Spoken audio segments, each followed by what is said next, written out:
Hey folks, welcome back to Florida Food Forest. If you have a mushy spot in your property and you're wondering what in the world you can put there that's going to do good, this tree right here. Let me introduce you to Mayhaw. These things are awesome. Most of the Southerners are going to know about these. If you have a mushy spot in your property and you want to know what can I possibly put there that's going to do good, these right here, Mayhaw.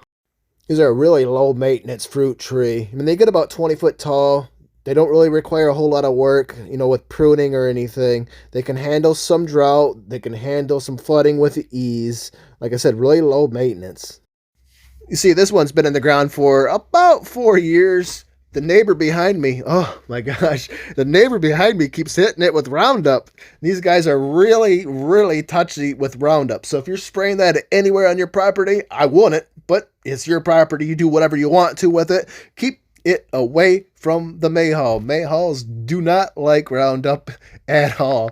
Of course, the neighbor had been spraying 10 foot over into the property. And I want it to fruit this year, so I have a barrier back there. So hopefully that Roundup won't puff up over that fence that I have and hurt the Mayhaw. So I can get some fruits off it this year. They keep getting knocked off because of stupid Roundup. There's lots of people that think that there's medicinal properties with the leaves in the fruit of the Mayhaw. And of course, it's supposed to be really high in vitamin C. So definitely a good thing for your body. It's supposed to be good for your heart, which is what I need. After having open heart surgery, I don't want anything negative to affect my heart. Of course, once in a while, I'll have, a treat like a pop. What I found is, here's my little vice.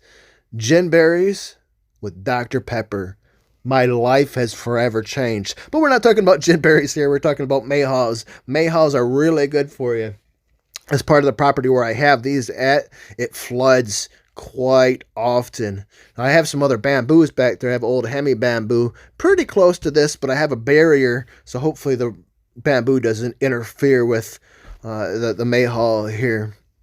Now, these Mayhaws do get thorns on them. Look at that.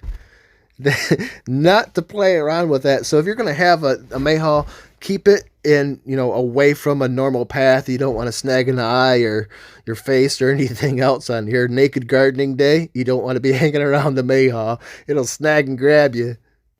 Now, if you're growing the Mayhaw, I would love to hear some feedback. Maybe Grandma and Grandpa grew these and they would make all kinds of stuff with them. I'd love to hear how, Grandma made the jellies and jams with them. Maybe I'll make some wine with them. I'd be pretty interested in making some wine. I don't think I'm going to have the abundance of fruits this year as I would like. Not unless my other Mayhaws wake up and start getting a bunch of flowers on them as well. But if you have any experience, making these things, I would definitely love to hear some recipe ideas down in the comment section of this video. Like how many pounds of fruit and how much sugar I'm going to need to make some wine with these. Definitely interested in that. And of course, jams and jellies, maybe barbecue sauces and this and that. I don't really eat any red meat, but I still like barbecue sauce, like with French fries. Oh, yeah. And quite often on the Facebook group, Florida Food Forest, people will ask, what can I grow in my food forest that gets really wet sometimes? And very rarely outside of myself does anybody mention anything about growing a Mayhaw. I'm going to tell you right now, you are not going to phase a Mayhaw with having wet feet. It's not going to be bothered by that at all. The only trouble I think you could have around a Mayhaw is if you use Roundup next to it. They are really sensitive to that. So don't use Roundup next to your Mayhaw. I wouldn't use that junk at all, but it's your property. You do whatever you want to do. The only other problem I think you could have, because they don't seem to be bothered by pests or anything, is if it happens to be naked gardening day and you're out there pulling weeds, not a care in the world, and all of a sudden the thorn reaches out and grabs you in a spot you never wanted to get grabbed by a thorn.